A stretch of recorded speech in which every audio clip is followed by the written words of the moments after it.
Por muitos anos ouvimos falar desse país apenas nas manchetes de guerra. Uma sociedade em constante transformação, mas com orgulho de ter sido um dos berços da civilização. Fortes tradições religiosas e a difícil tarefa de reconstruir seu território em meio às fissuras deixadas por anos de violência são alguns dos desafios deste país. Embarque comigo em uma viagem de cores, sabores, sorrisos e surpresas no coração do Oriente Médio. Seja bem-vindo ao Iraque. Bom, pessoal, no episódio de hoje eu vou estar na região da Babilônia novamente para visitar com exclusividade o antigo palácio abandonado do ditador Saddam Hussein, que governou o Iraque desde 1979 até 2003. Garanto para vocês que vai ser um vídeo cheio de detalhes históricos e geopolíticos, trazidos diretamente de onde tudo aconteceu.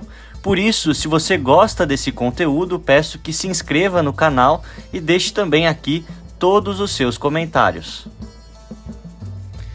A trajetória política de Saddam Hussein foi bastante complexa.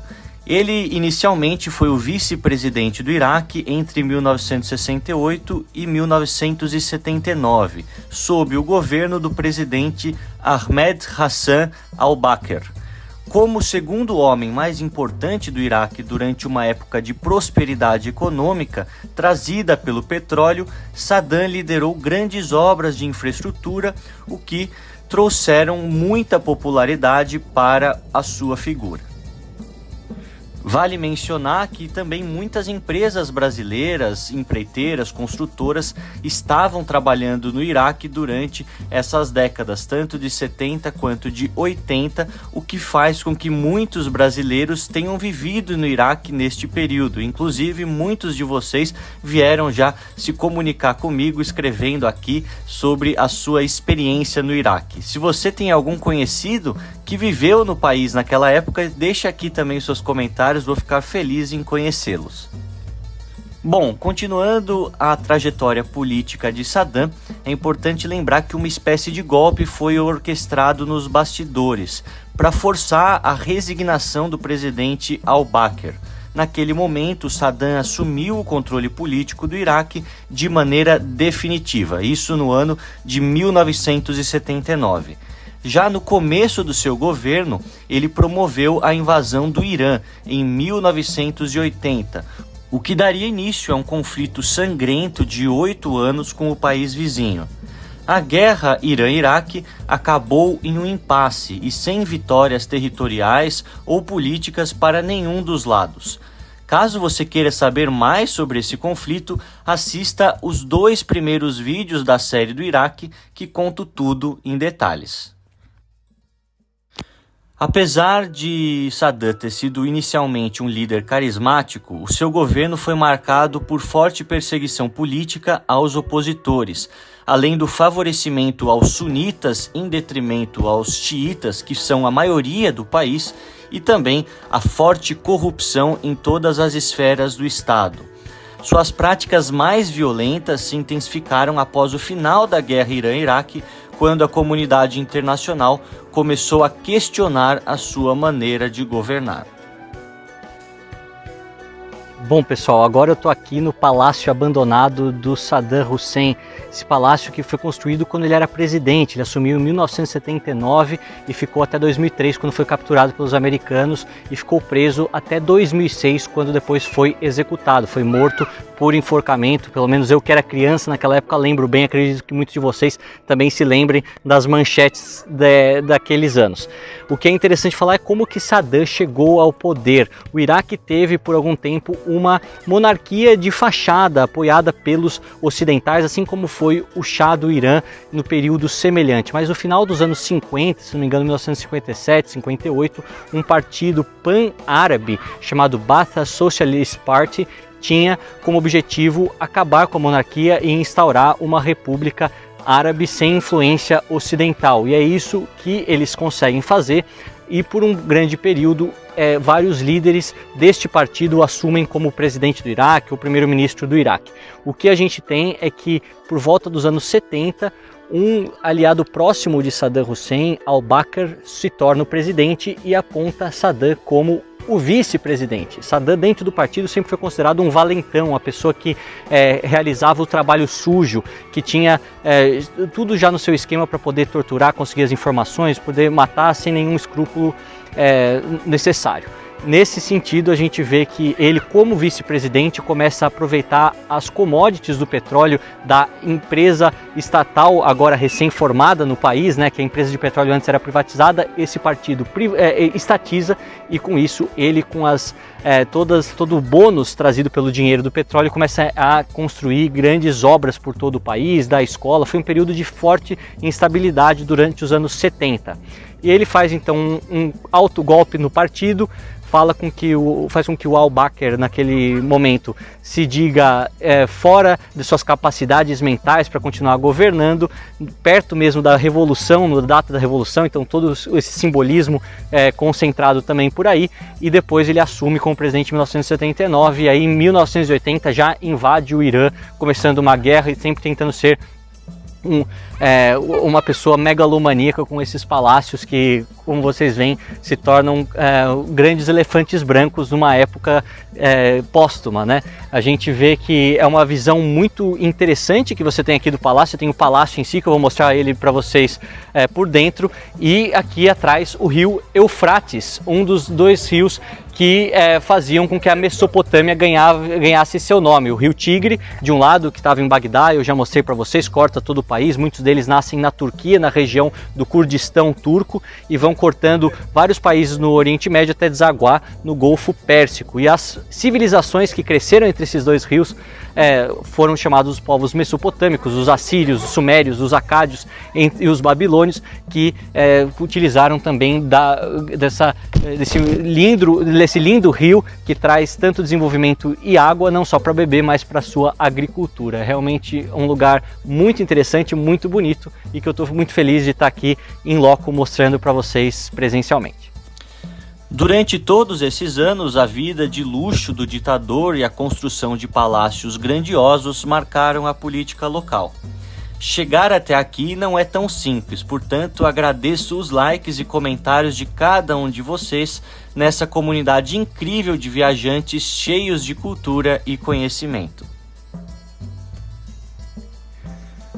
Ao andar pelo salão principal desse palácio e ver o lindo panorama de tranquilidade a que tinha acesso o ditador, é impossível não se transportar diretamente para aquela época e imaginar esse local em todo o seu esplendor.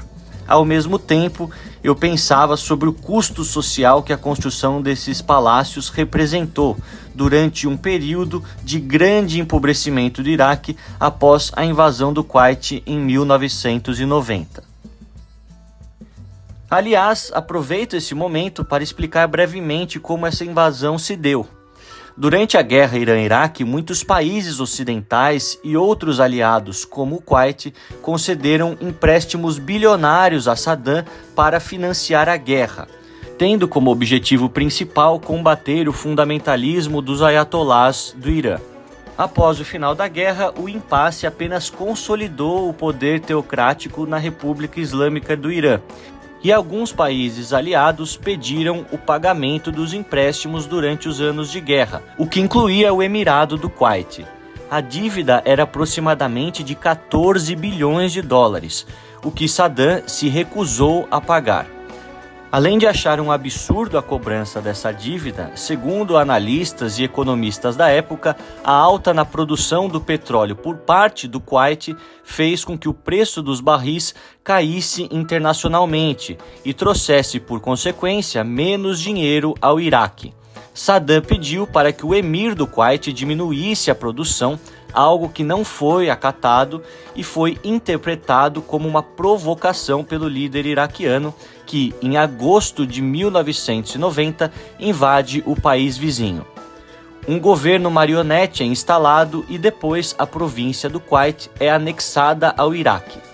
Isso dura cerca de 7 meses, tendo fim em fevereiro de 1991, após a vitória da coalizão americana na Guerra do Golfo e o restabelecimento do Emirado do Kuwait como um país independente.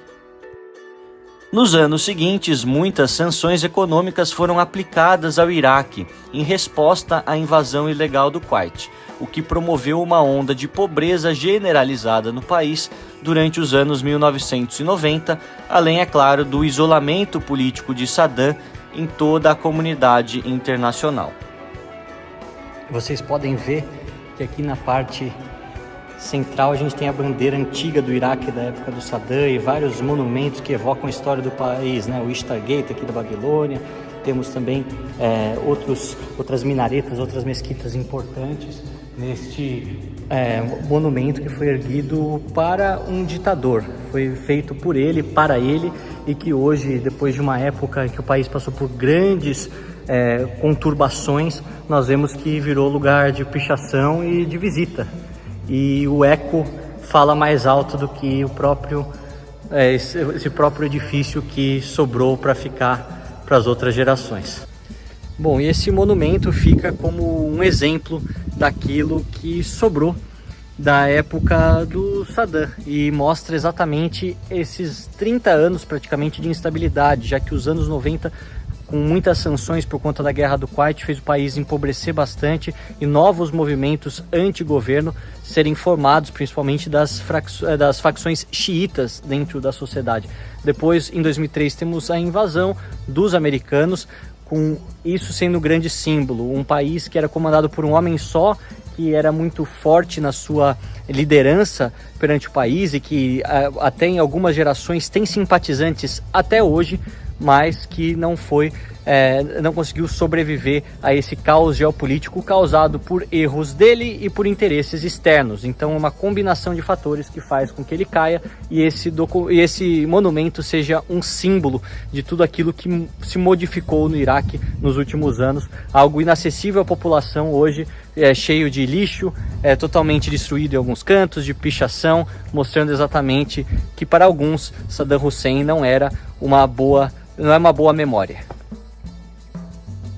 Esse palácio possui imenso simbolismo, em vários aspectos que mostram o desejo de Saddam de se colocar em competição com o próprio rei Nabucodonosor II, colocando-se então na posição de um dos maiores líderes dos territórios iraquianos em toda a história.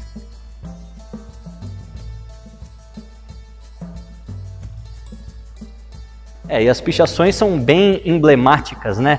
Se a gente for observar todo o que sobrou, principalmente por conta dessa geração que viveu durante os anos 90, onde o Iraque estava sob fortes sanções econômicas após a invasão do Kuwait e não conseguiu manter a sua população com um nível bom que tinha durante os anos 70, os anos 80.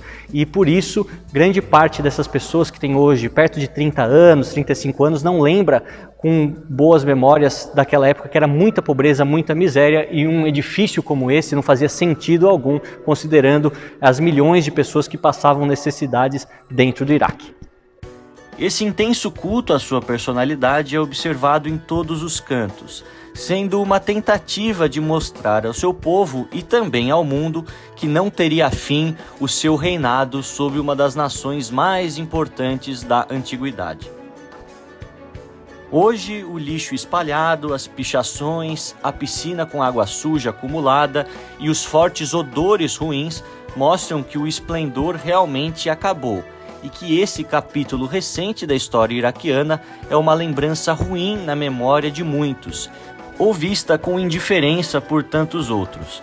Realmente é um local que nos faz refletir muito sobre como o poder político é algo que vicia, cega e que pode acabar em questão de instantes. Descendo aqui não é fácil, o palácio ali atrás. Aqui está Babilônia, como mostrei para vocês de cima. É um turismo alternativo, mas que daqui a pouco vai estar lotado, porque todo mundo quer fazer algo diferente, aproveitando que o Iraque está vazio. Mas é um país com muitos atrativos históricos, culturais, portanto merece mesmo receber muitos turistas. Espero que alguns de vocês que assistam esse vídeo, se motivem a viajar para lugares mais diferentes. Sabemos que uma viagem para o Iraque envolve alguns medos, não é um destino muito fácil, não tem muitas comodidades, portanto eu não incentivo qualquer viajante a fazer isso como sua primeira viagem, mas tente pensar um pouco fora da caixa da Europa e Estados Unidos, Buenos Aires, e ver algo diferente. De repente você pode se surpreender. Durante os próximos episódios, continuarei com essa análise sobre os anos de Saddam, além, é claro, de falar como se deu a invasão americana em 2003, o que culminou, obviamente, com a captura do antigo ditador e depois com a sua execução.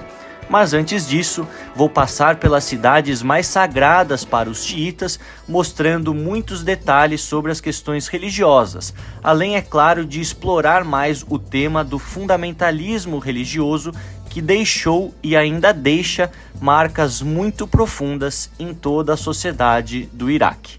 Espero que vocês gostem e acompanhem.